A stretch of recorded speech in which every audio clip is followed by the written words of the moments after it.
Généralement des personnes qui ont la responsabilité de scruter l'horizon, en particulier en période de guerre, afin de voir et d'avertir si un danger arrive pour informer ceux de leur peuple. Je me souviens de cette expérience qui m'est arrivée il y a maintenant quelques années, une vingtaine d'années. Je me trouvais à Dieppe en mission, c'était l'été, et puis j'étais parti méditer. Je devais faire la réunion et je suis parti sur le bord de l'eau. À Dieppe, là-bas, il y a la mer, il y a un port. Et puis je me suis mis sur le bord de l'eau et j'étais en train de méditer. Et tout d'un coup, j'ai écouté un bruit très fort, une voix qui parlait. Ça venait pas du ciel, ça venait de la terre.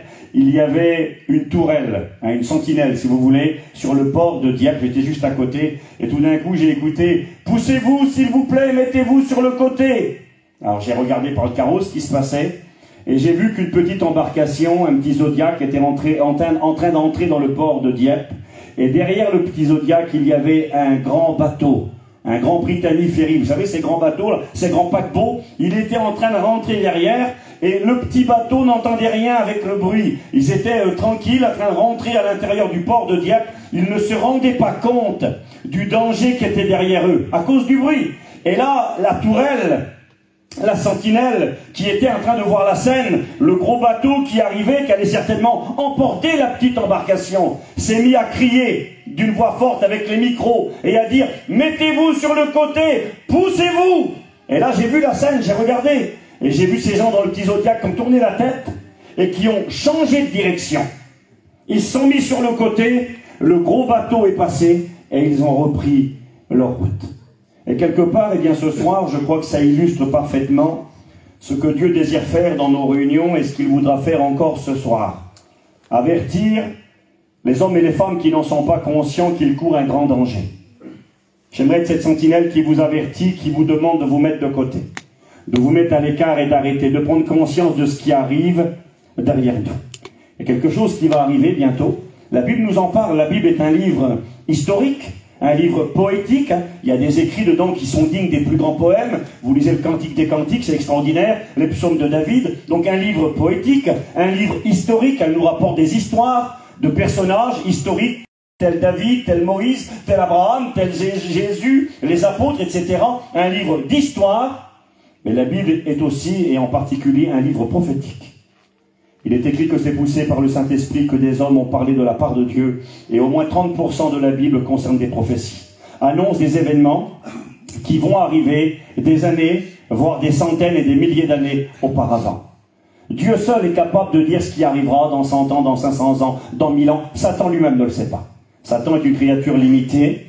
Il est capable de faire des pronostics, de prendre des conclusions logiques, mais il n'est pas capable d'annoncer ce qui arrivera avec exactitude parce qu'il n'est pas le maître du temps. Dieu est hors du temps. Dieu dira, je suis Dieu, je ne change pas, je suis capable d'annoncer des événements longtemps avant qu'ils n'arrivent. Et effectivement, nous allons le voir ce soir, Dieu a annoncé des événements pour notre temps. Dieu a annoncé des choses, vous savez, rarement, mais quand même parfois, j'ai compris que pour certaines personnes, quand j'apporte certains sujets, parfois ça dérange. Ça dérange parce que, je l'ai vu une fois, quelqu'un qui disait que c'était du journalisme.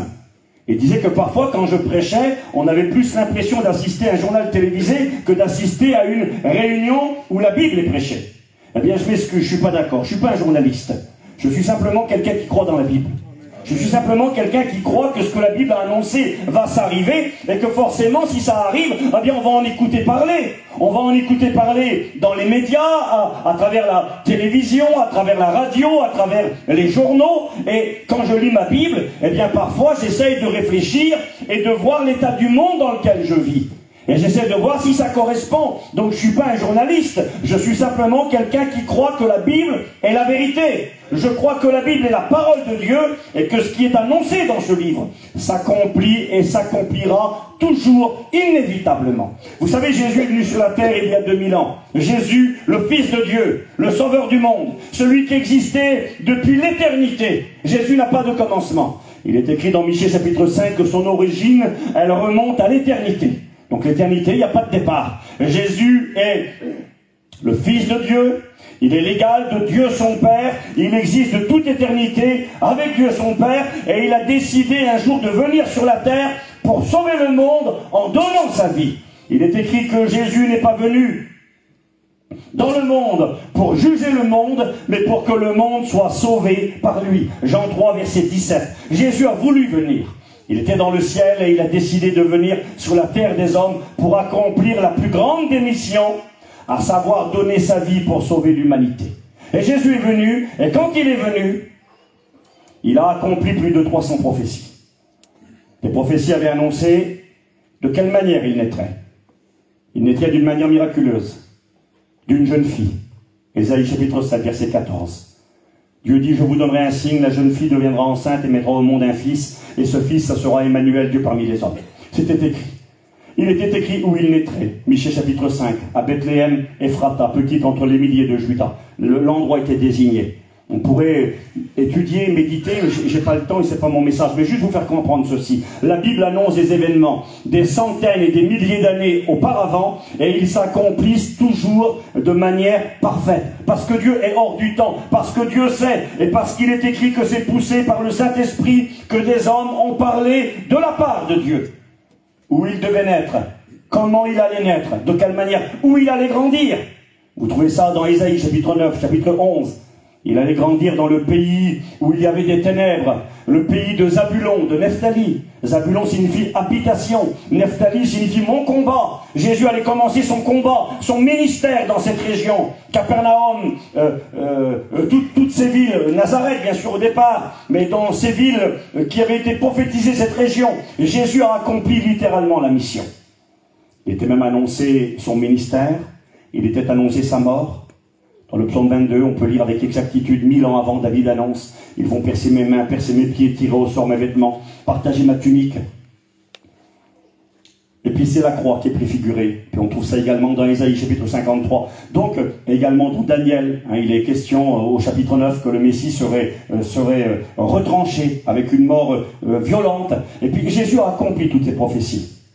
Et les prophéties annonçaient également que si Jésus était réellement le Christ, qu'il allait ressusciter d'entre les morts. Ça, c'était assez particulier. Sa trahison par un ami vendu pour 30 pièces d'argent, je vous dis, tout était écrit. Et il était écrit que Jésus ressusciterait. Ésaïe 53 précise qu'à cause du travail de son âme, mon serviteur juste verra une postérité et l'œuvre de l'Éternel prospérera entre ses mains. Il était annoncé que ce Jésus allait revenir à la vie selon les Écritures et tout s'est accompli. Et puis Jésus est remonté au ciel. Il est parti préparer une place pour les chrétiens et les chrétiennes, pour ses enfants. Mais il a promis quelque chose. On trouve ceci dans l'évangile de Jean, chapitre 14. Il a dit, je m'en vais vous préparer une place, mais lorsque je m'en serai allé, que je vous aurai préparé une place, alors je reviendrai et je vous prendrai avec moi, dit le Seigneur. Jésus doit revenir. Je ne veux pas perdre mon temps, mais peut-être qu'il y a quelqu'un qui n'est pas chrétien ou qui ne connaît pas l'évangile ici ce soir, et qui peut-être n'a jamais écouté parler de cette réalité. Vous savez, des fois, Benji, tu fais oui avec ta tête, et tu as raison, pour nous c'est acquis. C'est normal, on pourrait dire que tu perds ton temps à dire ça. Oui, mais je crois que pour certains, non, c'est pas une perte de temps. Il y en a qui ont besoin de savoir que ce que nous croyons, que ce que nous disons, eh bien, on n'est pas des farfelus avec des idées bizarres qui viennent de nulle part. On a une foi simplement qui est basée sur l'Écriture. Il est écrit dans Romains 10, verset 17, que la foi vient de ce qu'on entend, et ce qu'on entend vient de la parole de Dieu, la parole du Christ. Nous croyons dans la Bible, nous croyons que Jésus est la vérité, nous croyons que la Bible est la vérité, que tout ce que Dieu a dit s'est accompli, et que ça s'accomplira. Et nous savons que Jésus va revenir. Il y a 319 versets dans le Nouveau Testament qui traitent de cette réalité. Un verset sur 25 parle du retour de Jésus-Christ. Et ce soir, eh bien, j'aimerais vous en parler. J'aimerais lire avec vous un passage qui traite de ce sujet. Alors, c'est un vaste sujet. Il nécessiterait de nombreuses réunions et de toute façon, on ne pourrait pas faire le tour de la question pour la simple et bonne raison qu'on n'en a pas les capacités. Personne n'est en mesure de tout expliquer et de tout savoir, mais même dans le peu que nous savons, ça nécessiterait beaucoup de réunions. Ce que je vais essayer de faire ce soir, moi, c'est essayer de mettre en garde, de vous sensibiliser, de rappeler aux chrétiens des choses qu'ils savent déjà, et à nos amis de leur faire prendre conscience. Essayez toujours, par la grâce de Dieu et l'assistance du Saint-Esprit, j'aimerais que vos cœurs soient convaincus que celui qui doit venir arrive. Sentinelle, que vois-tu de la nuit? La nuit, c'est les temps ténébreux qui sont les nôtres aujourd'hui, c'est les temps de la fin. Les temps de révolte contre Dieu, le temps de ténèbres spirituelles, de ténèbres morales, ces temps difficiles qui sont les nôtres, où plane l'incertitude quant au lendemain, beaucoup d'angoisse, beaucoup d'inquiétude. Nous sommes dans la nuit. Sentinelle, qu'est-ce que tu vois dans la nuit? Eh bien, dans ces temps ténébreux, la sentinelle doit dire, le matin arrive. Ça veut dire le soleil se lève. Et le soleil qui bientôt va se lever pour éclairer les chrétiens et les chrétiennes, c'est Jésus-Christ, le soleil de justice, l'étoile brillante du matin. Alors nous on doit dire, le matin arrive. Mais en même temps que le matin, la nuit arrive. Et ça c'est pas logique. Que le matin arrive après la nuit, c'est une évidence. Mais que le matin et la nuit arrivent en même temps, et surtout la nuit après la nuit, c'est pas possible. Eh bien, c'est ce que dit le prophète. Je vois le matin pour une catégorie de personnes, mais je vois la nuit après la nuit. Des ténèbres encore plus épaisses après les ténèbres. Et puis, le prophète dira, si vous voulez interroger, c'est-à-dire si vous voulez parler, bien parlez. Mais le conseil de Dieu pour vous, c'est convertissez-vous et revenez. C'est beau ça. Un appel à celui qui n'est pas converti, à celui qui n'est pas engagé avec Dieu. Parce que la nuit arrive après la nuit. Et on doit avertir, nous les chrétiens, nous les serviteurs de Dieu, que la nuit arrive. Certains croient que c'est la nuit aujourd'hui. Oui, ça l'est. Mais il y a une nuit bien plus pire qui vient devant nous. Bien plus grave que les temps que nous connaissons. Le Covid a été un temps, et il l'est toujours plus ou moins, un temps d'angoisse, un temps inquiétant. Un temps où malheureusement, bien, il y a eu bien des larmes. Il y a eu des gens dans les hôpitaux, il y en a qui ont perdu des êtres chers. C'est une période troublante qui n'est pas encore finie. Le fameux conflit là-bas en Ukraine, avec la Chine aujourd'hui. Alors il semblerait qu'il y ait une accalmie, puis on se repose, on s'y habitue, on s'habitue à tout en réalité. Il y a 10 mois en arrière, presque ça va faire un an au mois de février. C'était un peu la panique globale et mondiale dans les journaux. Et puis même dans les journaux, vous avez la télé, on passe à autre chose. On en parle 2 minutes, on n'en parle presque plus. Et pourtant, on est toujours dans la même réalité. Dans la même réalité où tout peut basculer en 2 minutes et puis se transformer en catastrophe mondiale. Mais on en parle moins, on s'habitue, on passe à autre chose. Eh bien, si les temps qui sont les nôtres aujourd'hui sont des temps très ténébreux, la Bible nous annonce que des temps bien plus sombres arrivent, bien plus ténébreux, que le Covid ne sera rien en comparaison des fléaux qui s'abattront bientôt sur le monde, que la guerre en Ukraine et en Russie n'est rien en comparaison du conflit et des conflits mondiaux qui bientôt s'abattront sur le monde, parce que la Bible nous en parle.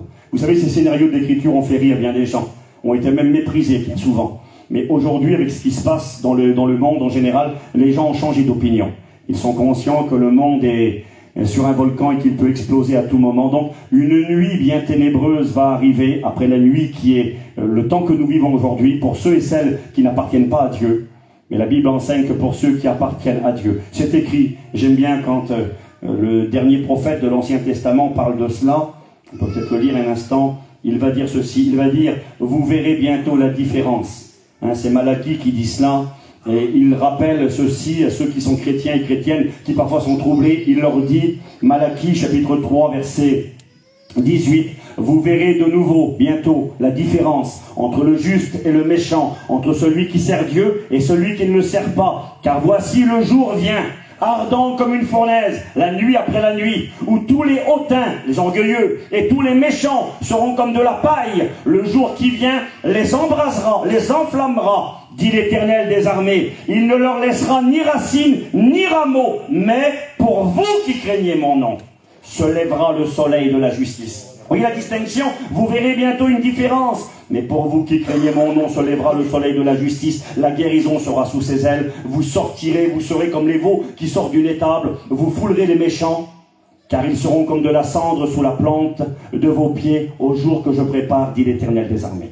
Donc oui, il va bientôt y avoir une différence. La nuit après la nuit pour ceux qui resteront, le jour qui se lève pour ceux et celles qui auront eu l'intelligence de croire en Jésus, de faire la paix avec Dieu, de mettre leur foi dans le Christ crucifié et ressuscité le 3e jour pour notre justification. Il vient, il revient, nous le croyons. Alors on va lire ensemble.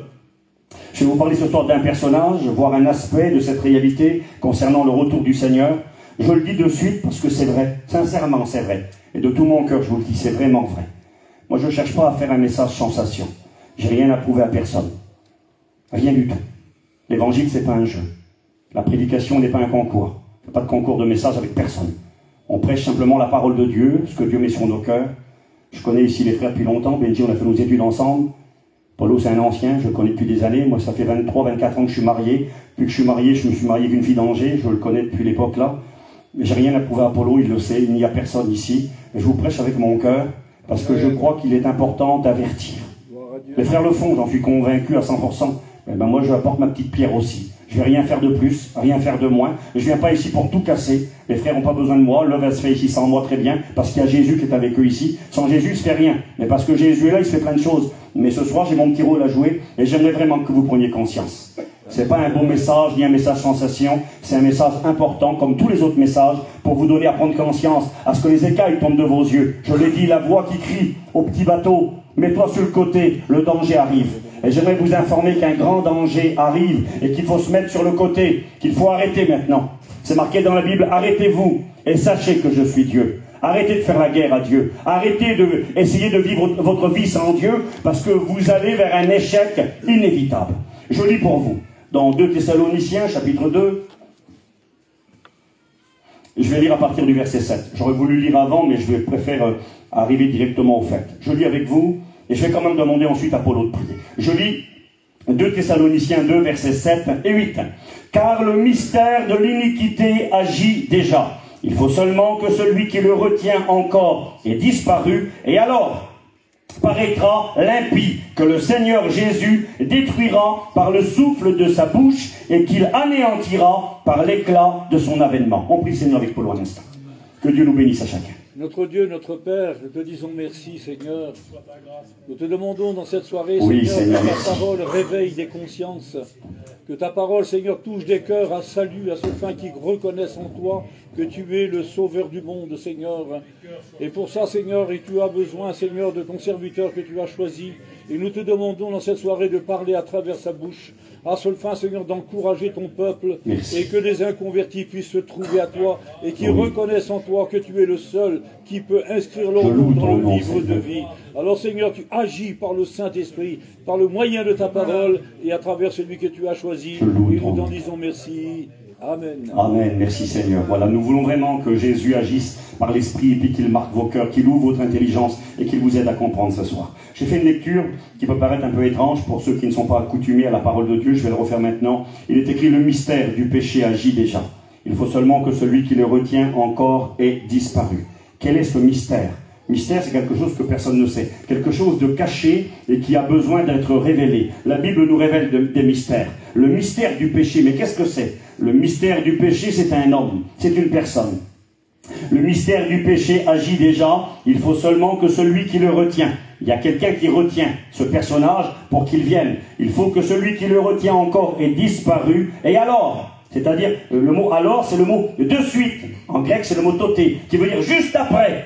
Paraîtra l'impie, c'est-à-dire le méchant, le rebelle, le sans-Dieu, que le Seigneur Jésus détruira par le souffle de sa bouche et qu'il anéantira par l'éclat de son avènement. L'apparition de cet impie se fera par la puissance de Satan, avec toutes sortes de miracles, de signes et de prodiges mensongers.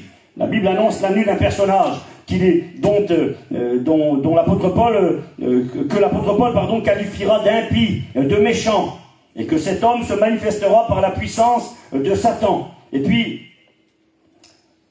l'apôtre Jean, lui, en parle également, et il dit ceci, dans sa première épître. Jean a écrit 5 livres dans la Bible, et il a écrit 3 petites lettres qu'on appelle des épîtres. Et dans la première épître de Jean, au chapitre 4, verset 3, Jean dira: « Tout esprit qui ne confesse pas Jésus n'est pas de Dieu.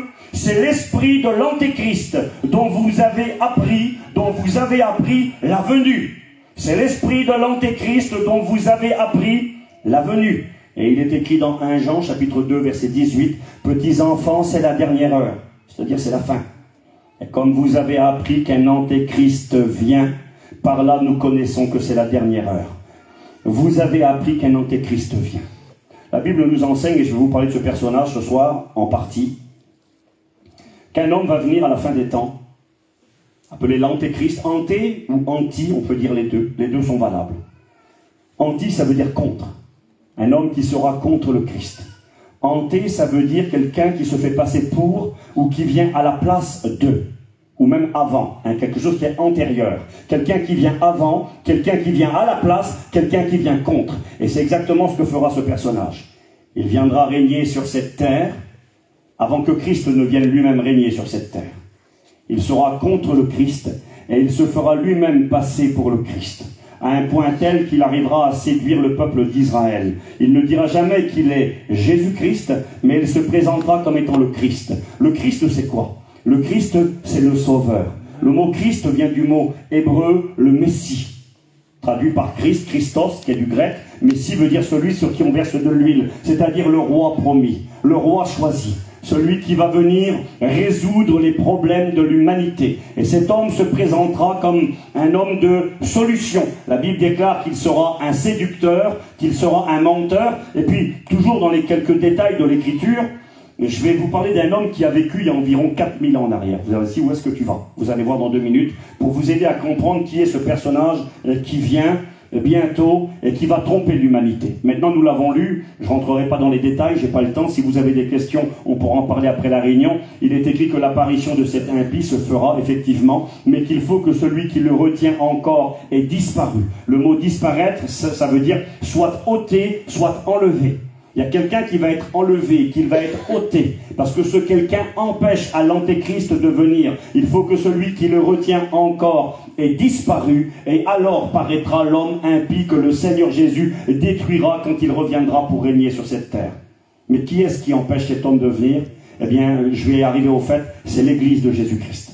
Ce sont les chrétiens et les chrétiennes qui sont là sur la terre. Jésus a dit de l'Église qu'ils étaient le sel de la terre, la lumière du monde. Et bien, quand il y a de la lumière, les ténèbres fuient. Et quand il y a le bon sel qui a toute sa valeur et sa saveur, il est capable de donner du goût, évidemment. Mais le sel a entre autres pour vocation, la vocation de conserver les aliments. C'est un conservateur, le sel. Les femmes le savent très bien. L'été, s'il y a un manque d'électricité et qu'on a de la viande, on scelle la viande pour pas qu'elle pourrisse, pour pas qu'elle se corrompe. Et l'Église de Jésus-Christ, celle de la terre, lumière du monde, a cette vocation de ralentir, de freiner et d'empêcher la corruption totale du monde dans sa guerre contre Dieu. Alors il faut que celui qui le retient encore, celui qui le retient, c'est l'Église, le corps du Christ, le temple du Saint-Esprit. Nous sommes le temple, nous sommes le corps de Jésus, et nous empêchons à ce personnage de prendre sa place. Mais je vais vous montrer ce soir avec la Bible,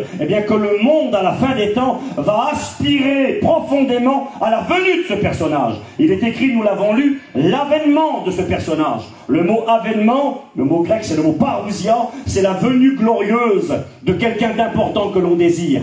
Il va y avoir la parousie de l'Église de Jésus. Jésus va venir pour l'Église. Il va venir pour les chrétiens, les chrétiennes, les enlever. C'est marqué dans Hébreux chapitre 9, verset 28, que le Seigneur Jésus apparaîtra une seconde fois à ceux qui l'attendent pour leur salut. Oui, les chrétiens bientôt vont contempler le Christ. Ils vont partir à sa rencontre dans le ciel et ils seront toujours avec le Seigneur.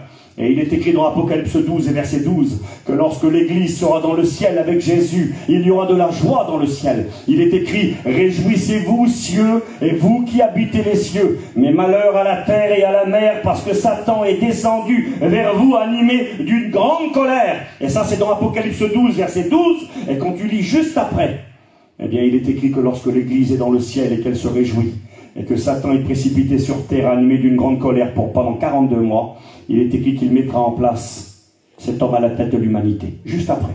On peut le lire maintenant si vous le voulez, ça ne me dérange pas. Regardez dans Apocalypse, au chapitre 13, Apocalypse 12, 12. L'Église est dans la gloire, elle se réjouit dans la présence de Dieu, mais malheur à la terre et à la mer, car le diable est descendu vers vous animé d'une grande colère, sachant qu'il a peu de temps. Et puis il est écrit ceci juste après, et je vis monter de la mer une bête, un système qui va gouverner et diriger le monde. Et là regardez ce qu'il est écrit, je n'ai pas le temps de tout lire, mais je lis le verset 7 et 8. Il lui fut donné autorité, un système qui va diriger le monde avec un homme à sa tête. Il lui fut donné autorité sur toute tribu, sur tout peuple, sur toute langue et toute nation. Et tous les habitants de la terre l'adoreront, ceux dont le nom n'a pas été écrit dès la fondation du monde dans le livre de vie de l'agneau qui a été immolé. Un système qui va, dit l'Écriture, avoir autorité sur toute tribu, sur tout peuple, sur toute langue, sur toute nation, et tous les habitants de la terre l'adoreront. Un système mondial. Vous trouvez cela dans l'Ancien Testament? Je vous lis un verset, après je vais arrêter de lire, je vais parler un petit peu aussi, mais je lis la Bible. On me reproche parfois de ne pas lire suffisamment l'Écriture, donc je le fais. Regardez ce qu'il est écrit. Daniel chapitre 7, Je le fais maintenant, c'est pourquoi? Parce que des fois je fais à l'envers, des fois je donne des explications et je lis après. Mais il y en a qui écoutent que le début. Ils disent, tu lis pas la Bible? Ben si, je lis la Bible, mais il faut aller jusqu'à la fin du film pour comprendre. Et tu comprends bien le sens de l'écriture, parce que ce qui est important pour nous, c'est la parole de Dieu. Il est écrit dans Daniel chapitre 7, verset 23. Il me parla ainsi et me dit, le quatrième animal que tu as vu, c'est un quatrième royaume qui existera sur la terre, différent de tous les royaumes, et qui dévorera toute la terre, la foulera et la brisera. Les 10 cornes que tu as vues, ce sont 10 rois. Un royaume constitué de 10 grandes régions, qui s'élèvera de ce royaume. Et puis il est écrit qu'un personnage se lèvera, un roi. Il annoncera des paroles contre le Très-Haut, il sera contre Dieu, un anti-Dieu, un antichrist, il opprimera Israël et espérera changer les temps et les lois, et les saints seront livrés entre ses mains pendant un temps des temps et la moitié d'un temps, à savoir 3 ans et demi. Alors ça peut paraître compliqué tout ce que je suis en train de dire. Alors écoutez-moi bien, je vais être simple, très simple.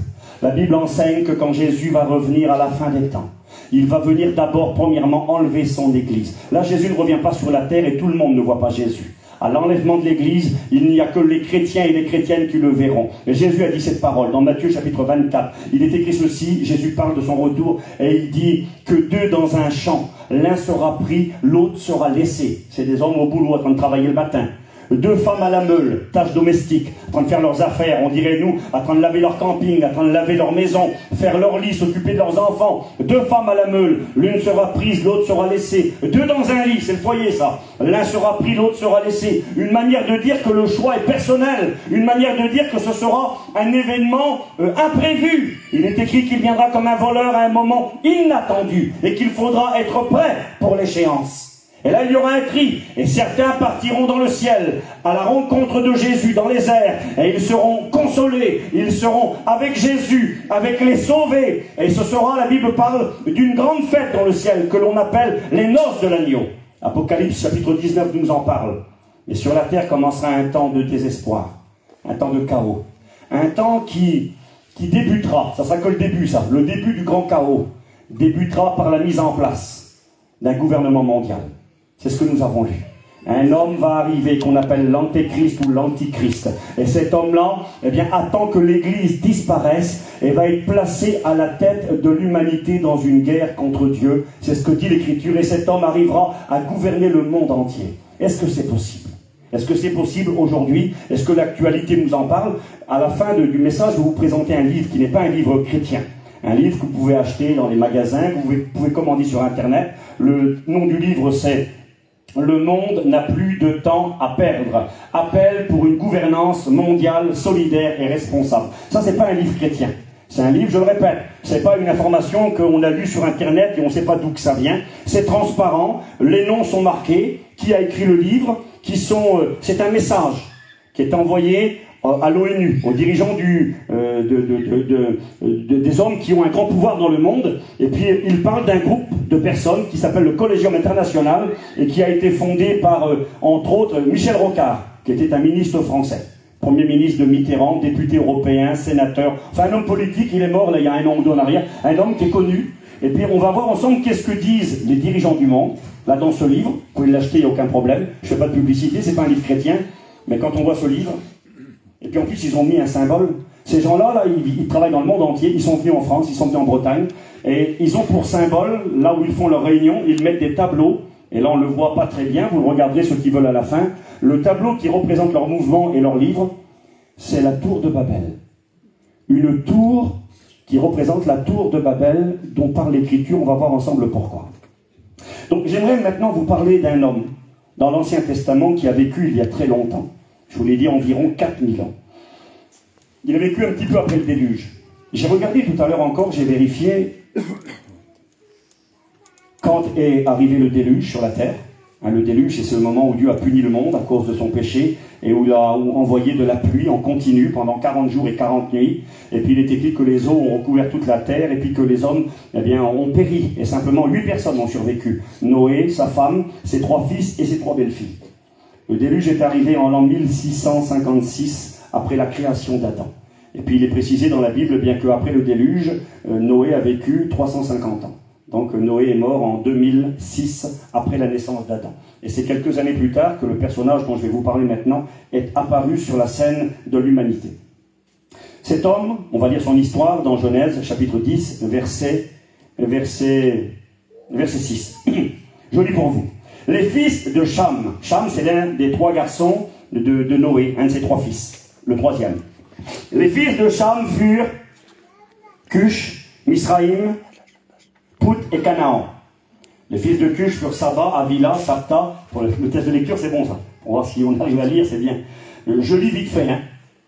Alors les noms sont mentionnés. Raïma, Sapteka, les fils de Raïma, Seba dedans. Et là, il est écrit, Cush engendra aussi Nimrod. Et c'est de lui dont j'aimerais vous parler ce soir. D'un homme qui s'appelle Nimrod. Cush engendra aussi Nimrod, c'est lui qui commença à être puissant sur la terre. Écoutez bien, c'est lui qui commença, le premier homme à devenir différent, à devenir puissant. Le mot puissant, c'est le mot gibor en hébreu, qui signifie un héros, quelqu'un de vaillant, quelqu'un de brave, quelqu'un de célèbre, et aussi un tyran parfois. Nimrod, c'est lui qui commença à être puissant sur la terre. Il fut un vaillant, c'est la deuxième fois que le mot gibor est utilisé. Il fut un héros, un vaillant, chasseur devant l'Éternel. C'est pourquoi l'on dit, on a fait un proverbe sur cet homme, comme Nimrod, un vaillant chasseur devant l'Éternel. Il régna d'abord sur Babel, la fameuse tour de Babel. Vous voyez, c'est terrible parce qu'aujourd'hui, 4000 ans plus tard, les gens du monde prennent ces symboles. Ils existent tout le temps. Ils sont tellement importants, ces symboles, qui ont marqué les hommes, qu'on peut les retrouver dans bien des endroits. Pour ceux qui ont eu l'opportunité ou la possibilité d'aller à Strasbourg, eh bien à Strasbourg, il y a les grands bureaux du Parlement européen. Là où on prend les grandes décisions pour diriger l'Europe, il y a un bureau, j'y suis allé, je suis allé visiter les lieux, j'ai voulu voir de mes yeux. Il y a donc les bureaux du Parlement européen, et puis l'architecte qui a construit le bureau a eu la bonne idée de faire une tour de Babel inachevée. C'est une tour de Babel. Vous y allez, je l'ai en photo là, je crois qu'elle est là. Ici, vous voyez, ça c'est le Parlement européen à Strasbourg, voilà, conçu par Madame Wess. Et ils ont fait une tour représentant la tour de Babel, une tour inachevée. C'est pas fait au hasard, ils savent très bien ce qu'ils font, ils connaissent la Bible, ils connaissent les Écritures. Et là il est écrit que cet homme Nimrod commença à être puissant sur la terre, il fut un vaillant chasseur devant l'Éternel, un héros. On en a fait un proverbe, comme Nimrod, vaillant chasseur devant l'Éternel. Et là, en plus, il est précisé au verset 10, il régna d'abord. Il régna. Ça veut dire quoi ça, il régna? Ça veut dire qu'il était un roi. Pour régner, il faut être un roi. Et là, il n'y avait jamais eu de roi sur la terre. C'est le premier roi de la terre. Le premier roi, le premier être puissant. Un homme qui devient un chasseur, qui devient un héros, quelqu'un de célèbre, qui devient ensuite un roi. Et nous le verrons, qui deviendra un Dieu. Un homme, un chasseur, un héros, un roi, un Dieu. Il régna d'abord sur Babel. Et d'ailleurs, c'est ce que signifie le mot Babel. Babel, ça signifie la porte des dieux, ou de Dieu, la porte de Dieu, la porte des dieux, et confusion. Il régna d'abord sur Babel, sur Érec, sur Akkad et Calné, au pays de Shinéar. Qui est cet homme et que nous apprend-il par rapport à aujourd'hui? Eh bien, je vais arriver au fait. Cet homme, Nimrod, a été le premier homme et le seul jusqu'à aujourd'hui qui a été capable de régner sur le monde entier. Des grands hommes qui ont existé dans l'histoire, je pense à Charlemagne, à Napoléon, à Adolf Hitler, ont tous rêvé de gouverner le monde, de régner sur le monde. Hitler voulait instaurer une âge d'or, et mettre en place un système dont il espérait gérer le monde pendant des centaines d'années. Et ces hommes ont aspiré à cela par la force et les armes. Ils ont tous échoué. Les grands Charlemagne, les grands Napoléon ont tous échoué et personne n'a réussi pour le moment, excepté Nimrod, à diriger le monde entier. C'est écrit juste après. Nimrod sera l'architecte et le constructeur de la ville de Babel. Et dans cette ville de Babel, il sera aussi l'auteur et le responsable de la construction de la fameuse tour de Babel. Regardez ce qu'il est écrit, Genèse 11. Toute la terre n'avait qu'une seule langue et les mêmes mots, comme ils étaient partis de l'Orient. C'est quand ils ont été chassés de la présence de Dieu. Il est écrit, toute la terre n'avait qu'une seule langue et les mêmes mots. Tout le monde se comprenait. Alors ils dirent ensemble, et là Nimrod, il est là, c'est lui le constructeur. Allons, bâtissons-nous une ville, Babel, et une tour dont le sommet touche le ciel, et faisons-nous un nom, afin que nous ne soyons plus dispersés sur la face de la terre. L'Éternel descendit pour voir la ville de Babel et la tour que bâtissaient les fils de l'homme. Et l'Éternel dit, voici, ils forment un seul peuple et ont tous le même langage, la même langue. Et c'est ce qu'ils ont entrepris. Et Dieu va dire, descendons et confondons. L'Éternel les dispersa loin de là, sur la face de toute la terre, et ils cessèrent de bâtir la ville. Quand Dieu a vu la construction de Nimrod, quand Dieu a vu le monde uni derrière cet homme, dans cette révolte, dans cette guerre contre Dieu, eh bien Dieu a dit stop, et il est écrit, ils cessèrent de bâtir la ville. J'ai noté ceci, je vous parle un peu de cet homme, Nimrod. Nimrod, descendant de Noé par Cham. Ça va peut-être paraître étrange ce que je vais dire pour certains. Noé a eu 3 fils, Sem, Cham et Japhet, ou Japhet. Cham est ce garçon qui a méprisé son père. Il s'était moqué de son père, il a manqué de respect à l'égard de son père, et puis il est écrit que Noé a maudit son fils. C'est assez particulier. Noé a dit, maudit soit Canaan, maudit soit Cham. Il sera l'esclave des esclaves de ses frères. Et quand tu lis la descendance de Cham, tu te rends compte que tous ses descendants, Nimrod y compris, étaient tous des hommes, des femmes qui étaient en guerre contre Dieu. Cham sera l'ancêtre du peuple de Canaan, ce pays que Dieu devra envoyer un jugement contre eux à cause de leur immoralité. Il sera l'ancêtre des habitants de Sodome et de Gomorrhe, dont nous avons tous écouté parler. Ces villes que Dieu détruisit par le feu à cause de l'immoralité qui s'y trouvait. Vous savez, il y a une expression qui est un peu étrange. Je l'ai lue là tout de suite, je ne sais pas si vous avez fait attention. Il est écrit que quand Dieu a vu la construction de Babel et de sa tour, entrepris par Nimrod, où le monde était uni derrière cet homme, qui était leur roi, leur dirigeant, et qui était devenu même un dieu, il est écrit ceci, l'Éternel descendit pour voir la ville. Ça, c'est une expression intéressante. Je vous pose la question, si Dieu est Dieu, a-t-il besoin de descendre quelque part pour voir ce qui se passe? Est-ce que Dieu a besoin de descendre? Qu'est-ce que tu en penses? Non. Dieu a-t-il besoin de descendre pour voir ce qui se passe dans un endroit quelconque? Non. Il est écrit que Dieu sait tout. Il est omniscient. La parole n'est pas sur la langue qu'il la connaît déjà. Il connaît tout, il voit tout, et rien n'est caché à son regard. Mais pourquoi est-il dit que Dieu descendit? Eh bien, si vous lisez chez vous dans Genèse 18, verset 21, vous allez vous rendre compte que c'est la même chose que Dieu dira à Abraham quand il parlera de Sodome et Gomorrhe. Dieu dira à Abraham, je suis descendu pour voir ce qui se passe là-bas. Mais Abraham a dit, mais mon Dieu, tu n'as pas besoin de descendre, tu sais ce qui se passe. Non, écoutez pourquoi Dieu dit ça. C'est un langage humain, ça. Bien sûr que Dieu n'a pas besoin de descendre, bien sûr que Dieu sait tout, bien sûr que Dieu connaît nos cœurs, connaît nos vies, rien ne lui est caché. Mais quand Dieu dit, c'est un langage d'homme, je descends quelque part, c'est une manière de dire, là-bas, j'y suis pas. C'est une manière de dire, là-bas, il n'y a pas de place pour moi. Comprenez? Il y a des endroits où Dieu n'est pas. Pourtant, il est partout. Mais il y a des endroits où Dieu dit, je suis pas là-bas. Quand il y a l'immoralité, quand il y a le péché, quand il y a des choses qui sont des abominations à ses yeux, Dieu n'y est pas. À Sodome et Gomorrhe, il n'y a pas de place pour Dieu. On ne veut pas de Dieu. Alors Dieu dit, moi j'y suis pas. Alors je descends, un langage humain. Et là, à Babel, ben, Dieu n'y est pas. Au contraire, c'est un endroit où on a mis Dieu dehors. Cet homme va devenir célèbre. Nimrod, son nom, ça signifie le rebelle. Nous nous rebellerons. Le rebelle, mais ça signifie également celui qui dompte les léopards. Celui qui dompte les animaux féroces. Ah bon? Il dompte les animaux féroces et il s'appelle le rebelle. C'est intéressant ça. Il est descendant de Cham, c'est-à-dire celui qui avait reçu une malédiction parce qu'il avait méprisé l'autorité paternelle, méprisé son père. Il faut situer ce personnage. Et pourquoi est-il devenu si célèbre à un point tel que tout le monde parlait de lui et voyait en lui un héros? On disait de lui quel homme? C'est un vaillant chasseur. Je ne sais pas s'il y a des chasseurs, là, je pense quelques-uns. Hein? Ben, tu chasses plus, non? Il est en retraite, le chasseur. Bon, ben, il y a des chasseurs, peut-être parmi nous. Ben, vous savez, si vous êtes des chasseurs, je ne pense pas que vous allez étonner grand monde. Peut-être les copains entre eux qui chassent vont dire, tiens, j'ai tué tant de gibier, etc.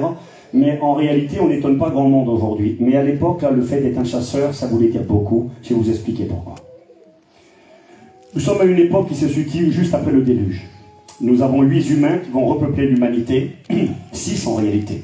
Parce qu'il n'est pas dit que Noé a eu d'autres enfants.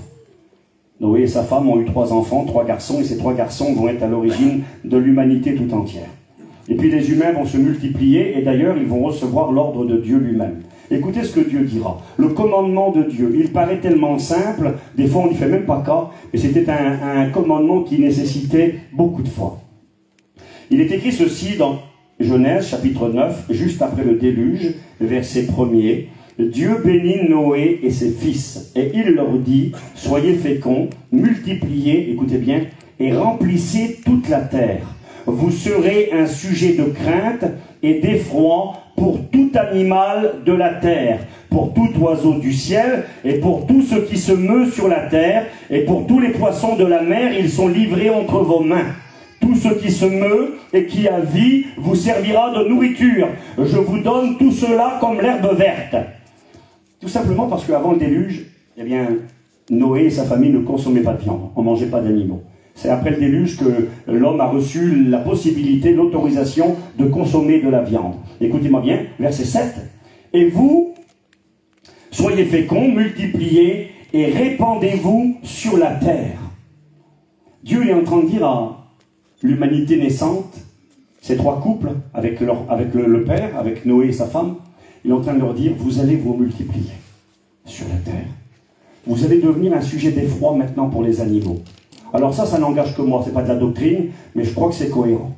On s'est posé des fois la question, comment Noé a-t-il pu rassembler dans un même bateau des animaux de toute espèce, des animaux féroces? Moi je crois que, personnellement, je pense que les animaux n'étaient pas féroces avant le déluge. Parce que l'homme n'était pas une menace pour eux. L'homme est devenu une menace pour les animaux après le déluge. Les animaux sont devenus menacés par l'homme, mais sont devenus menaçants pour l'homme. Et puis, les hommes ont commencé à multiplier. Il n'y avait pas de ville, il n'y avait pas de maison. Ils se sont retrouvés comme ça, peut-être avec des toiles de tente ou des petites huttes, des petites cabanes, et puis il est là une minorité, et Dieu leur dit, écoutez maintenant, vous n'allez pas rester ensemble, faire un village, faire une ville, non, vous allez vous disperser. Toi, Cham, tu pars avec ta femme là-bas. Juste avec elle, oui. Tu vas avoir des enfants, vous allez aller là-bas. Toi, Sem, tu vas de l'autre côté, toi, Japheth, tu vas de l'autre côté. Ok. Vous allez avoir des enfants, vous allez vous répandre sur la terre et multiplier. Mais imaginez un homme avec sa femme, un enfant, 2 enfants, les animaux qui aussi se multiplient bien plus rapidement que les hommes, et parmi ces animaux, des animaux qui deviennent féroces, qui deviennent une menace. Et c'est ainsi qu'est arrivé le fameux Nimrod. Il est arrivé à une époque où les hommes étaient menacés par les animaux féroces. Certains diront, Steve, c'était un peu tiré par les cheveux. Je vais vous montrer que non. Peut-être que vous ne vous souvenez pas ou vous ne savez pas pour quelle raison, lorsque Dieu a fait rentrer le peuple d'Israël dans le pays de Canaan, quand ils ont quitté le pays d'Égypte, ils ont tourné en rond pendant 40 ans, oui c'est écrit. Ensuite, Dieu leur a donné, sous l'autorité de Josué, la possibilité d'entrer dans la terre promise, le pays de Canaan. Eh bien, pourquoi il est écrit, c'est marqué dans la Bible, pourquoi Dieu n'a pas, en une seule année, il a fallu des années et des années de combat pour que Israël devienne propriétaire du pays de Canaan. Mais pourquoi Dieu ne leur a pas donné comme ça? Pourquoi Dieu n'a pas fait disparaître tous les habitants de Canaan dans un temps très court? Regardez ce que dit la Bible. Exode 23, verset 29. Dieu dit à Josué et au peuple d'Israël, « Je ne chasserai pas les Cananéens en une seule année loin de ta face, de peur que le pays ne devienne un désert, écoutez bien, et que les bêtes des champs, les bêtes sauvages, ne se multiplient contre toi. Je les chasserai peu à peu loin de ta face, jusqu'à ce que tu augmentes en nombre et que tu puisses prendre possession du pays. » Dieu dit à Israël, je ne vous donne pas Canaan en une année, parce que si tout le peuple disparaît, les animaux vont se multiplier plus vite et ils vont être une menace pour vous. Les animaux étaient devenus à l'époque de Nimrod, après le déluge, une menace pour l'humanité. Et voici qu'un homme, descendant de Cham, va commencer à fabriquer des armes. Certainement très sommaires, très simples, peut-être un javelot avec un morceau de bois, peut-être un arc. Et voici que cet homme commence à maîtriser des armes, à fabriquer des armes, et il commence à tuer un animal, une bête, il tue 2 bêtes, il tue 10 animaux, et on commence à parler. Le monde est là. À l'époque, j'ai médité, j'ai réfléchi pour obéir au commandement de Dieu. Se propager sur la terre, se multiplier et se répandre sur elle. Prendre ta femme et partir.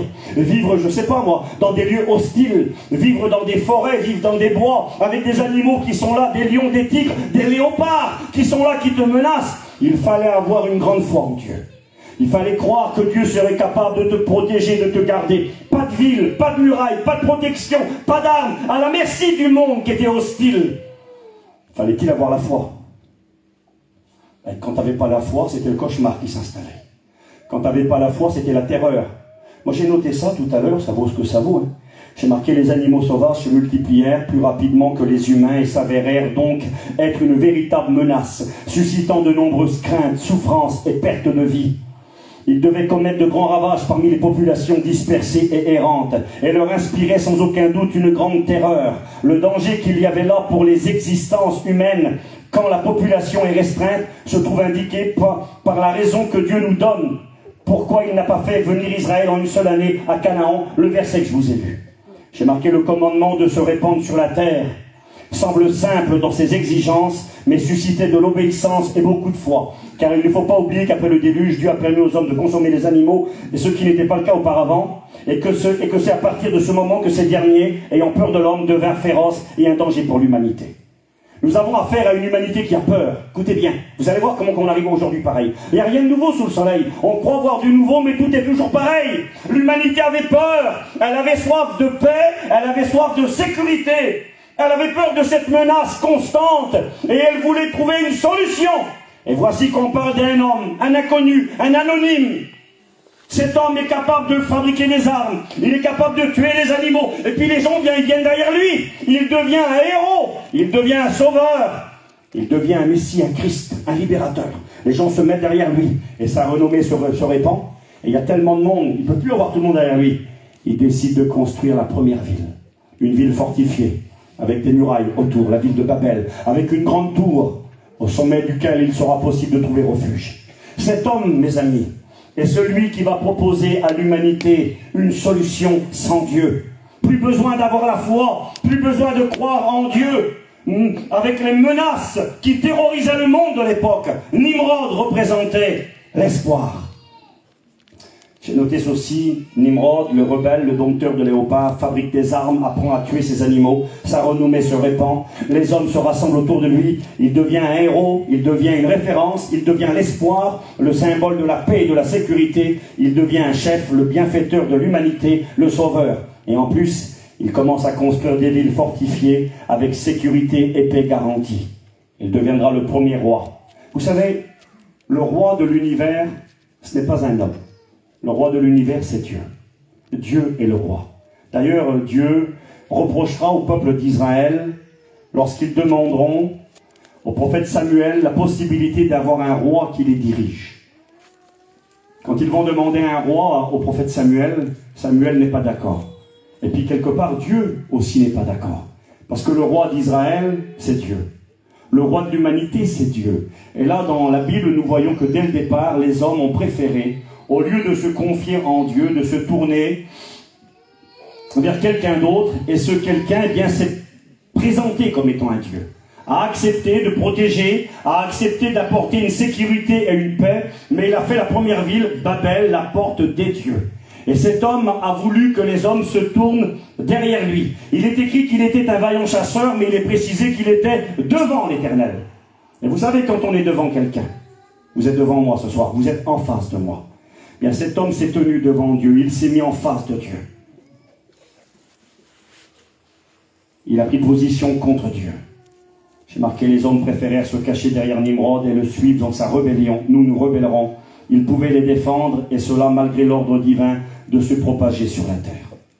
Nimrod est devenu, pour les hommes, l'espoir. Bien qu'il était un rebelle, bien qu'il était ennemi de Dieu, bien qu'il était loin de Dieu. J'avance avec vous rapidement. J'ai marqué, pourquoi a-t-il entrepris de construire cette tour de Babel?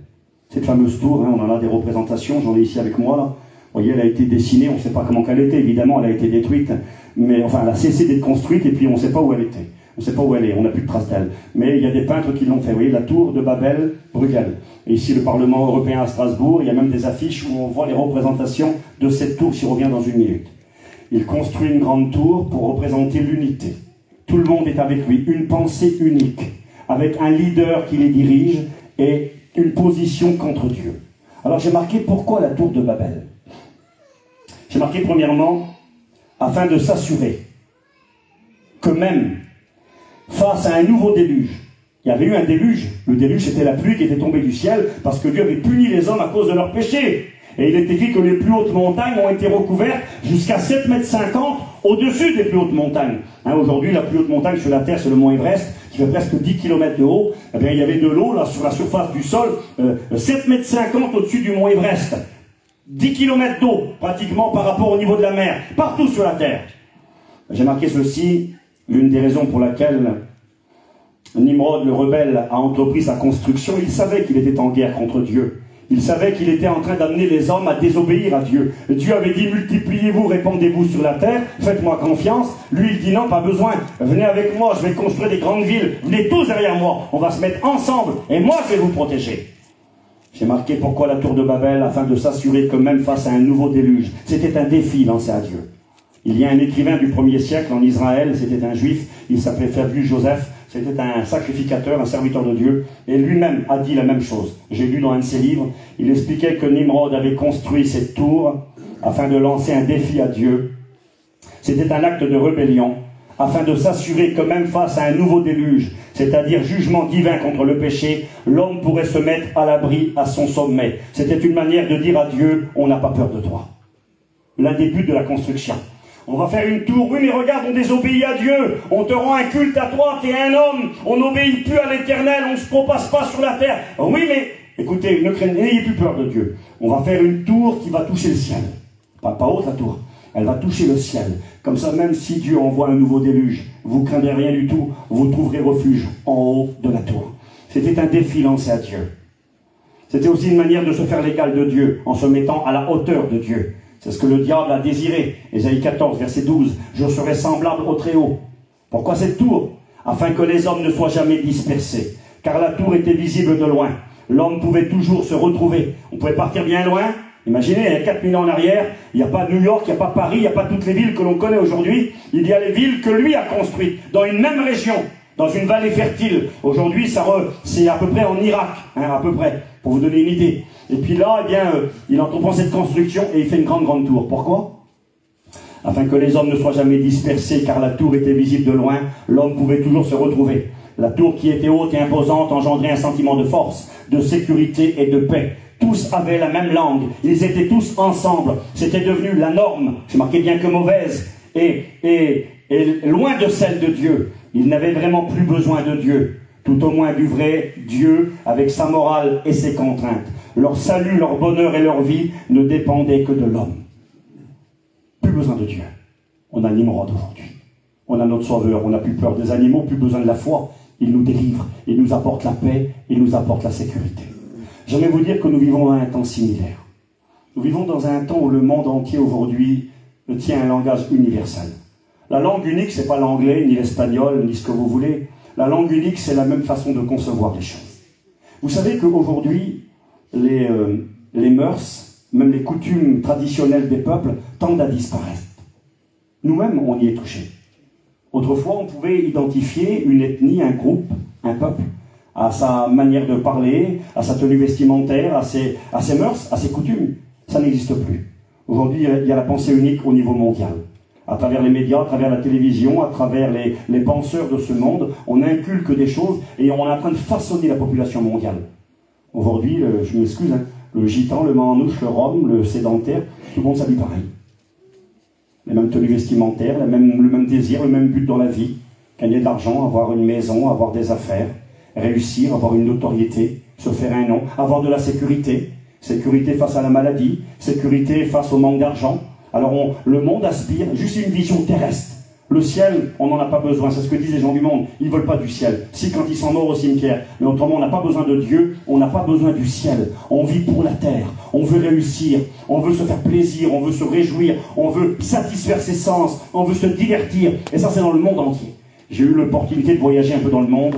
Je suis allé en Inde, quasiment l'autre côté de la terre.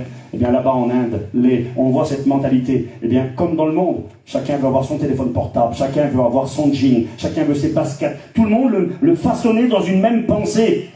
Une pensée matérialiste, une pensée de réussite terrestre, temporelle. Mais Dieu, on n'en veut pas. Le Jésus de la Bible, on n'en veut pas. On le met à la porte. Et ça, c'est valable dans le monde entier.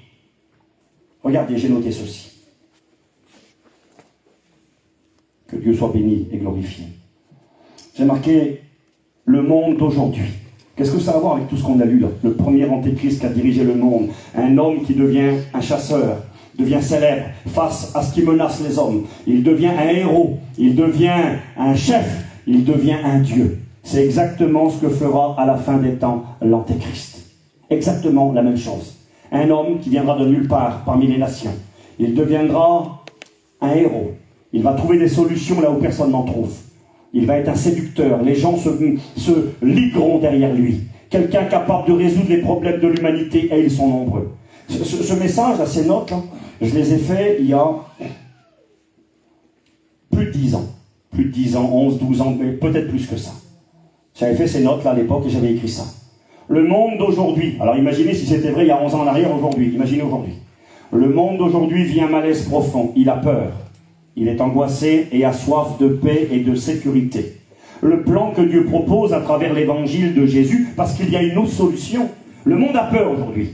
J'en parlais tout à l'heure au téléphone, j'étais avec un pasteur qui a un problème de santé important, il est atteint de la maladie, et puis c'est un ami à moi, et je lui parlais, et il me disait, si t'as pas Jésus, t'es mort. Si t'as pas Jésus, là, devant toutes les peurs que la terre provoque. Il me disait, des fois on a peur. Il dit, hier j'ai prêché sur la peur. Des fois on a peur. On apprend qu'on est malade, on n'est pas des extraterrestres, on apprend qu'on a un problème de santé, il y a quelqu'un qui est touché, on a des problèmes financiers, problèmes familiaux, problèmes de tout ordre. Eh bien parfois on a peur. Et quand on a Dieu dans sa vie, tout change. Parce qu'il y a la foi qui rentre en compte. Et quand la foi rentre en compte, tu sais que Dieu est là.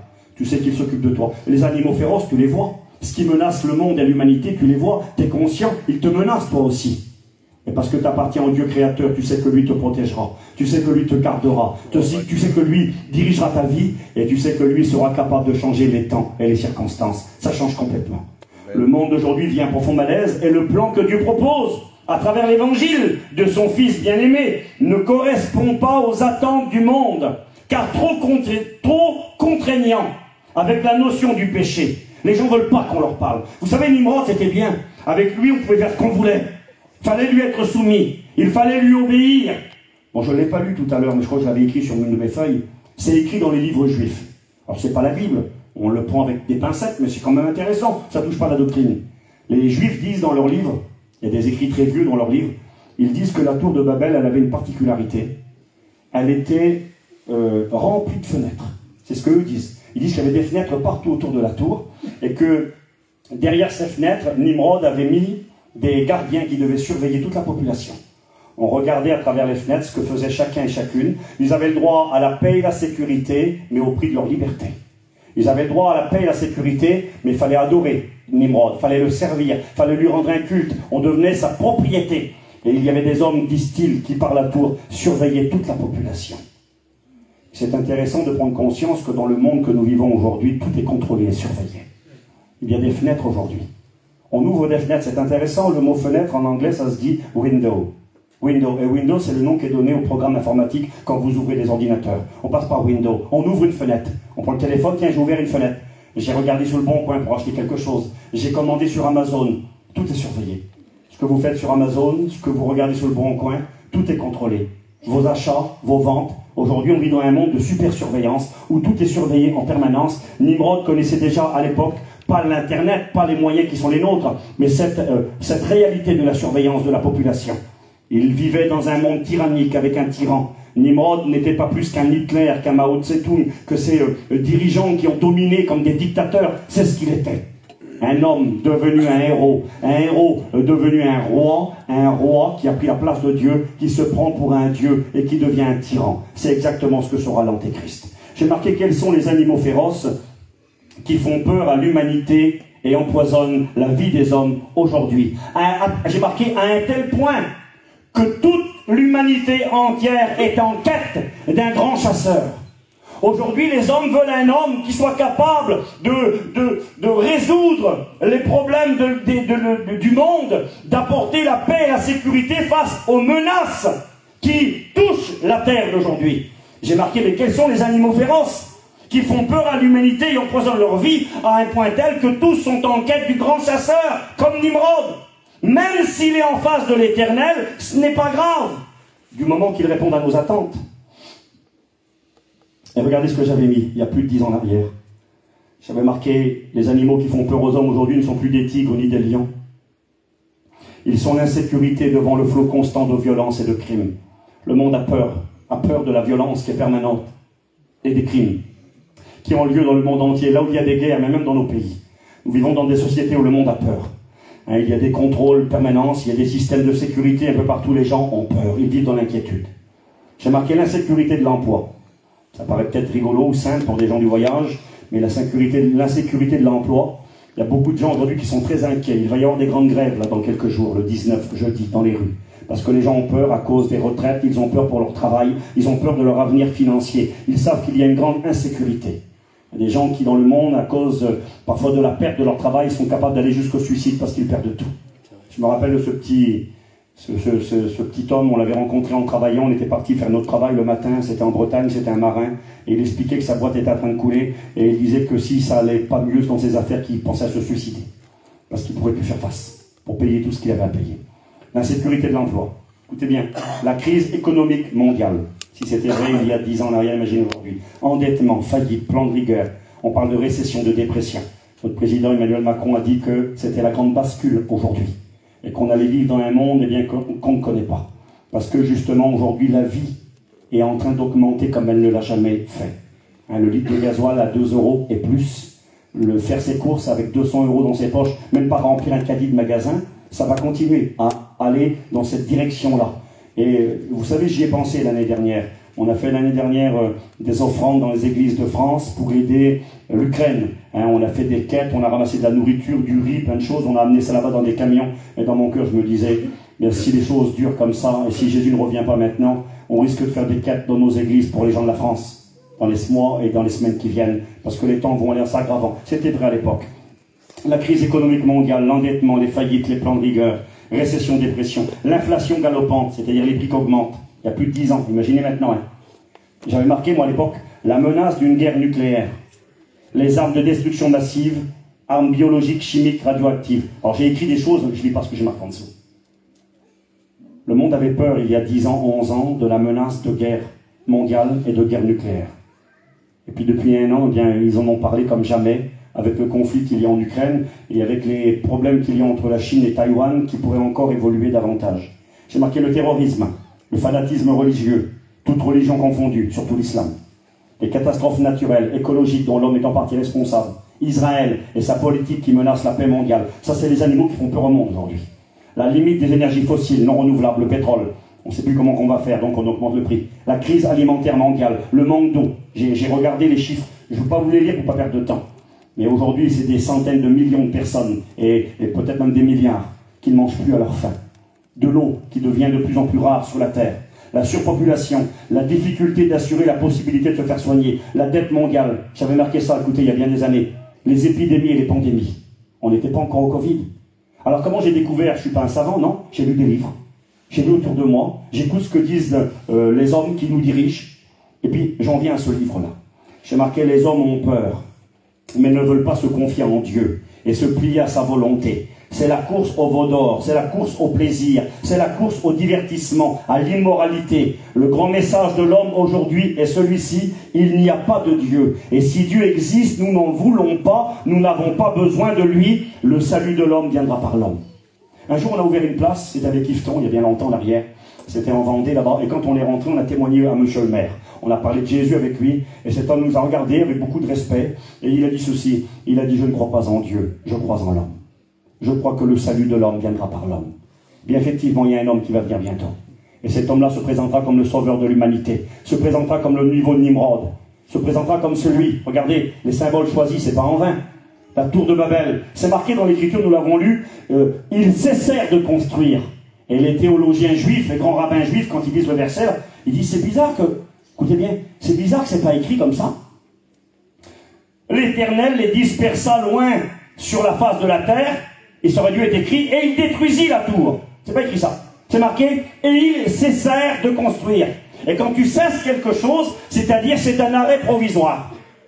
Une manière de dire, c'est ce qu'eux en ont conclu, et c'est ce que Dieu déjà laissé entrevoir, qu'à la fin des temps, quelqu'un viendrait pour achever le travail que Nimrod avait commencé.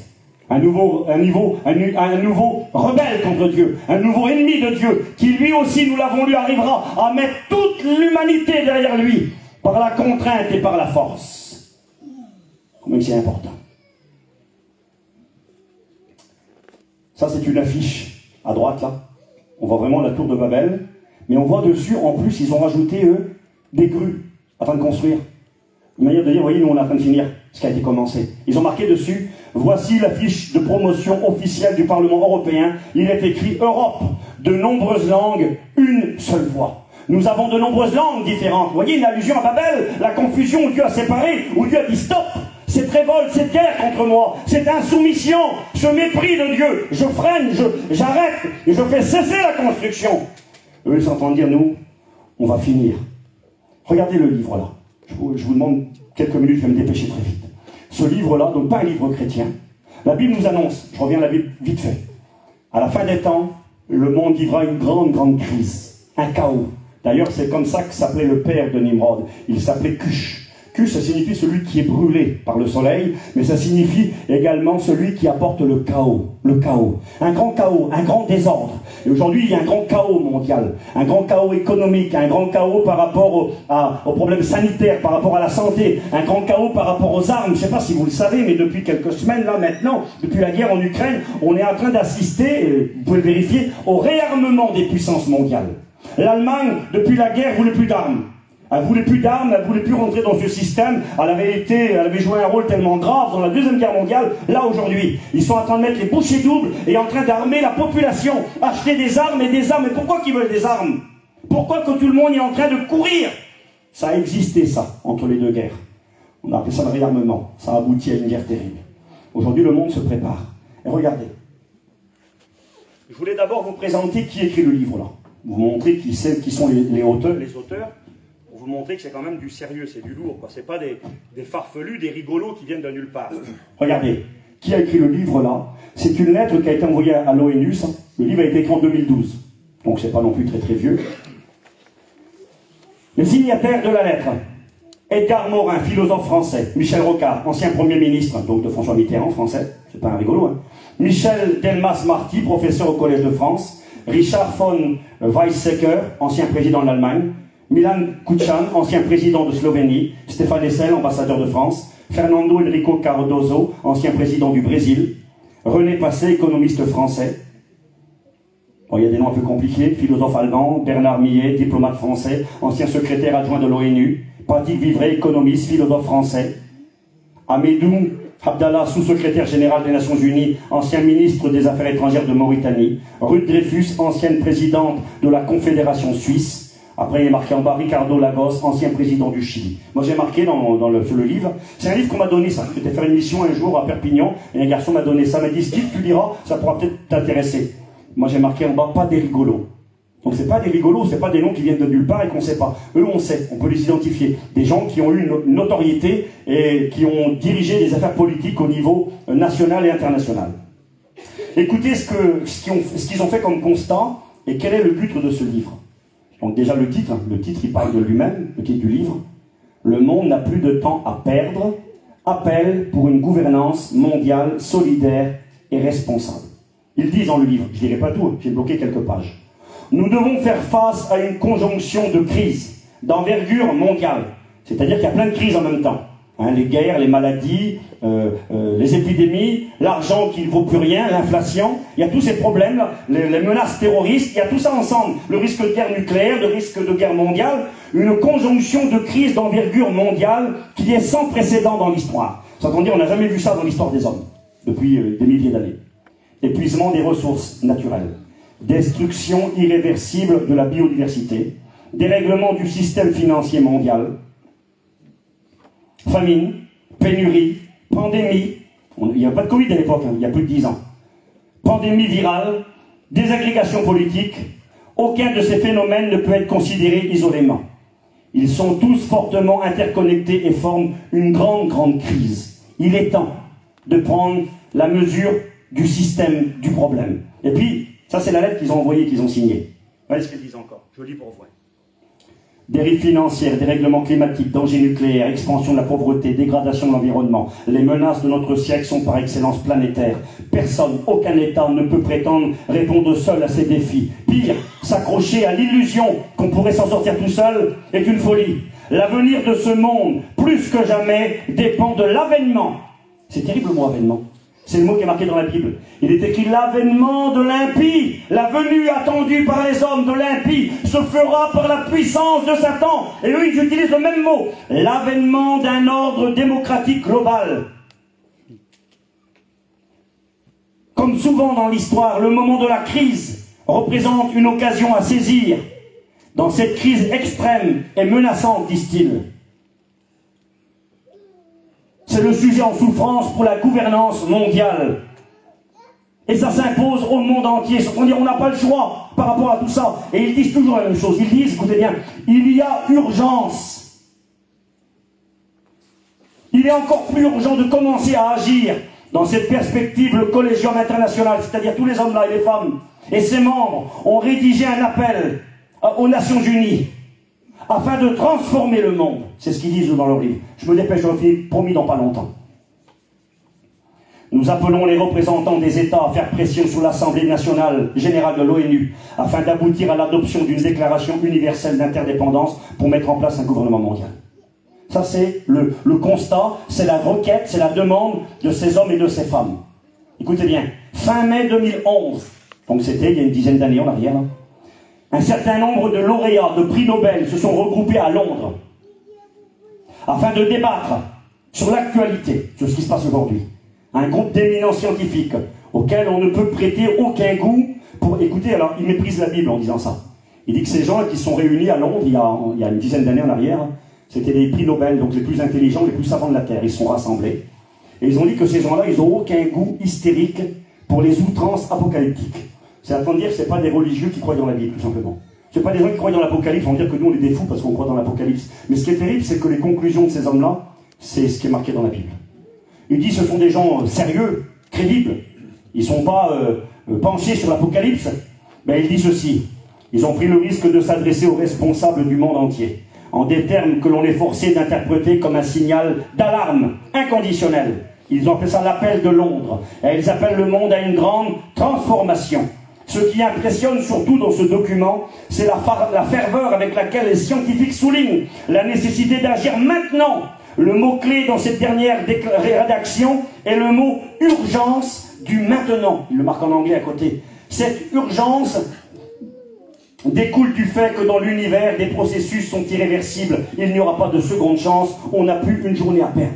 Ils sont en train de dire, ces hommes-là du monde, ces hommes politiques, ces hommes scientifiques, sont en train de dire, on n'a plus de temps à perdre. C'était il y a 10 ans. Il n'y avait pas encore le Covid, il n'y avait pas encore la guerre en Ukraine, je le répète, il n'y avait pas encore toutes les misères qui sont le partage de l'humanité aujourd'hui. Et déjà à l'époque, ils disaient, on n'a pas une minute à perdre, il faut se dépêcher. Michel Rocard, il dit ça, lui. Page 107. Aujourd'hui, l'humanité est en danger. Sa survie à l'échelle de plusieurs générations est menacée par des problèmes de différents ordres. Destruction programmée de l'écologie, montée en puissance de la violence dans le peuple, rareté croissante de l'eau. Il parle de tout ça. Il dit, à cause de tout cela, on n'a pas le choix de mettre en place un gouvernement mondial. Ils disent tous la même chose. Écoutez bien, je lis encore une page ou deux, j'aurai arrêté. Il n'y a plus de temps à perdre. Les défis auxquels nous devons faire face dans l'immédiat sont connus, sont repérés et décrits. Les responsables sont ceux qui détiennent le pouvoir politique et ceux qui détiennent le pouvoir financier. Ils disent on n'a pas le choix. On a identifié, on sait que c'est comme ça, on sait qu'on n'a pas d'autre solution. Il dit c'est la survie de l'humanité qui est en jeu. Et cette survie passe par l'instauration d'une gouvernance mondiale digne de ce nom. Eux, ils mettent leur foi là-dedans, ils disent qu'il n'y a que ça. Ils disent la gouvernance mondiale, c'est bien plus. C'est la capacité de s'élever au-delà des marchandages, de prendre des décisions politiques planétaires au nom de l'humanité. C'est important, Polo, parce que tu vois ces choses-là, je sais que tu le sais. Mais ça, à la limite, les gens, ils auraient rigolé il y a 50 ans en arrière, il y a 100 ans en arrière. T'aurais dit à un Français, les Français se sont battus pour avoir leur autonomie. Ils se sont battus contre l'Allemagne, il y a eu la guerre 39-45, la guerre 14-18, parce que chaque pays voulait se diriger lui-même. Chaque pays voulait avoir son sort entre ses mains. Et aujourd'hui, ça ne marche plus. On est en train de dire au monde, écoutez, ça colle pas. Français, si vous êtes tout seul, vous êtes mort.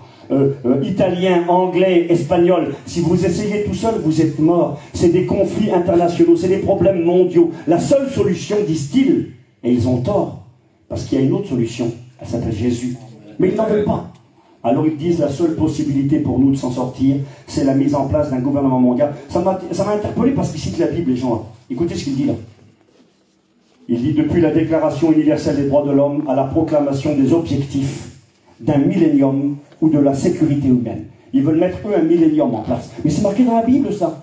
C'est marqué que c'est Jésus qui mettra sur la terre un règne de paix et de sécurité. C'est lui le vrai Christ. C'est lui qui apportera la solution aux hommes. C'est lui qui fera arrêter les guerres. C'est lui qui fera que chacun sur la terre pourra, pendant un temps évidemment, nous ne croyons pas à un paradis éternel ici-bas, mais Christ régnera pendant 1000 ans sur terre. C'est ce que la Bible appelle le millénium. C'est lui qui va rétablir les choses. C'est lui l'espoir de l'humanité.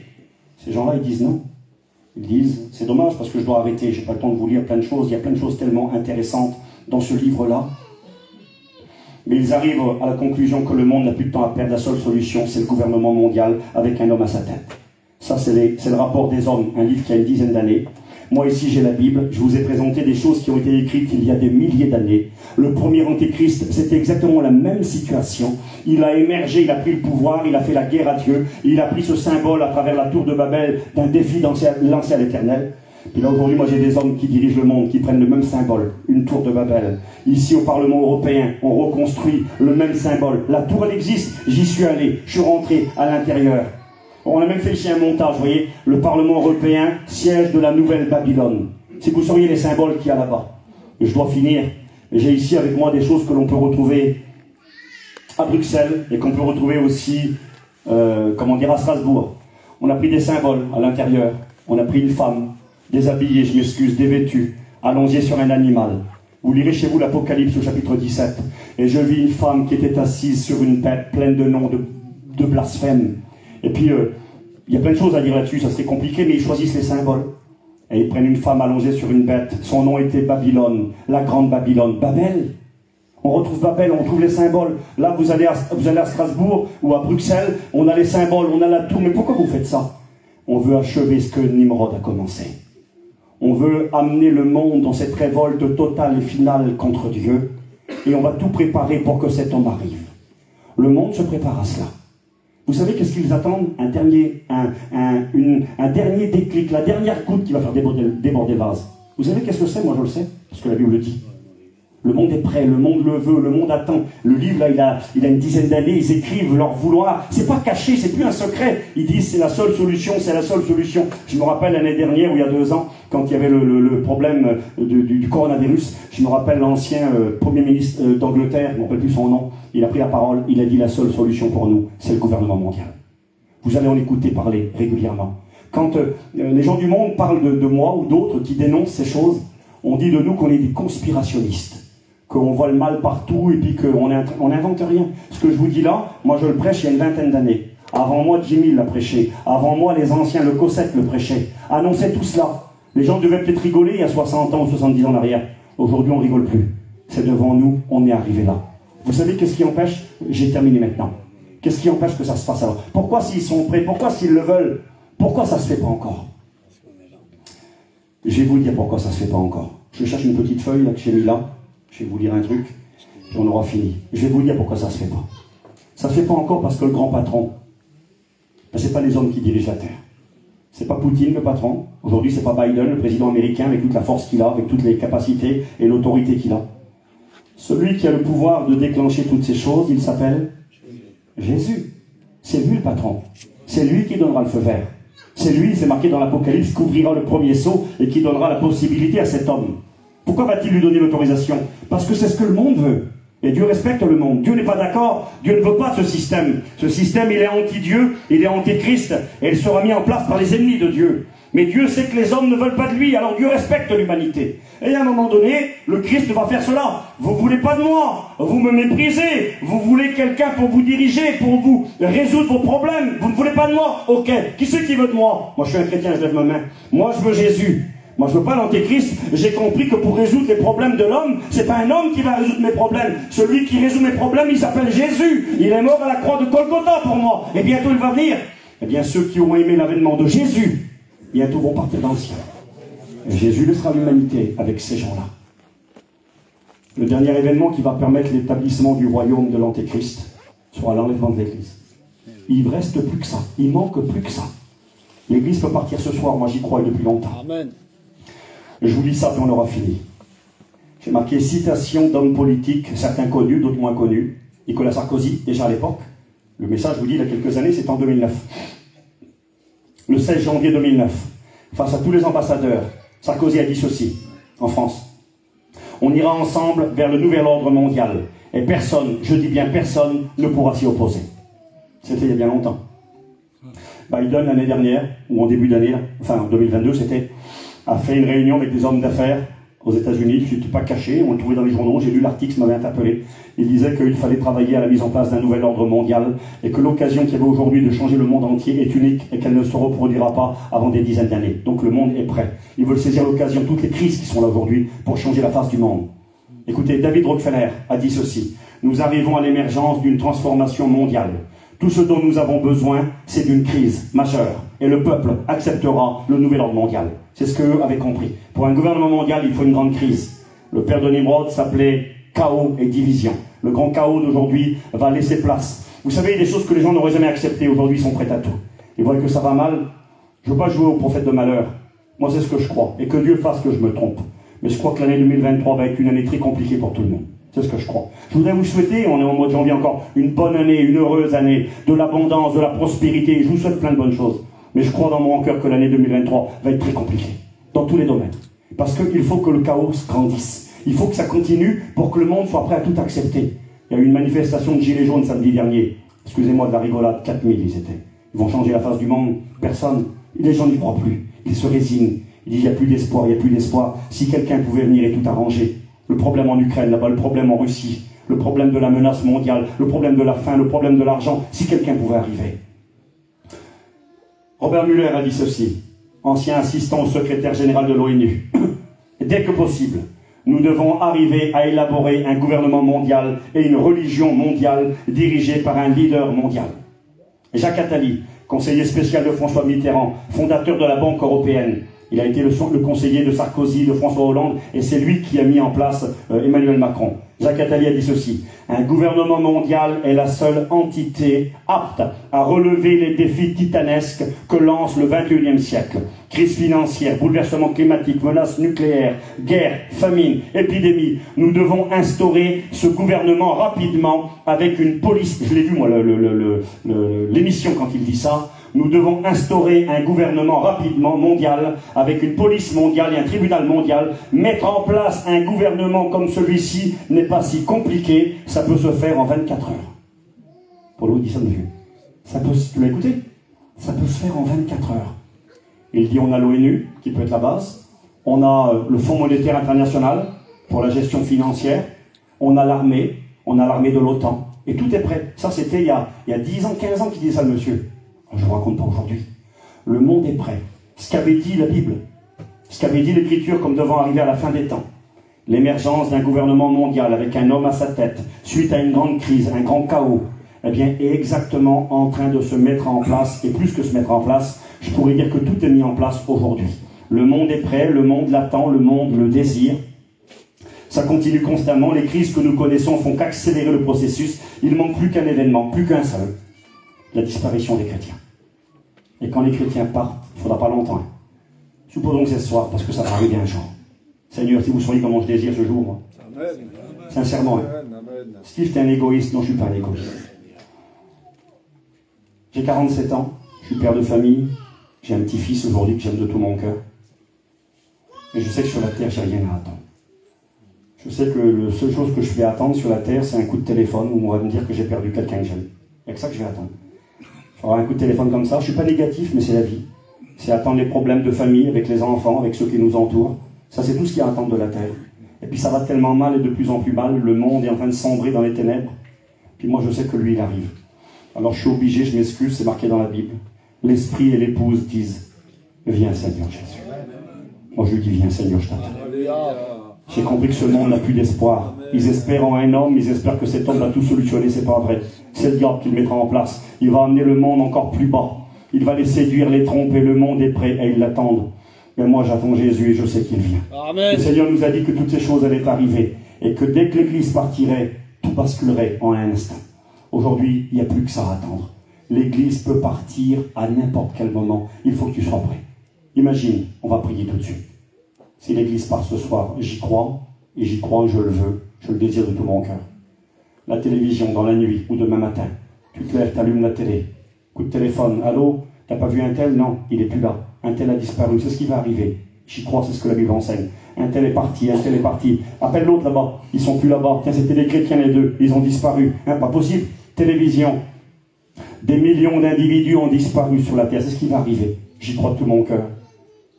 On montre ça dans les films, j'y crois aussi. Des avions qui s'écrasent, des autos qui tapent dans les murs parce qu'il n'y a plus de chauffeurs, des tragédies, oui, j'y crois. Des millions d'individus ont disparu de la terre. Que s'est-il passé? Ils ne vont pas dire Jésus est revenu pour les chrétiens, ils ne diront jamais ça. On fait croire un mensonge à l'humanité.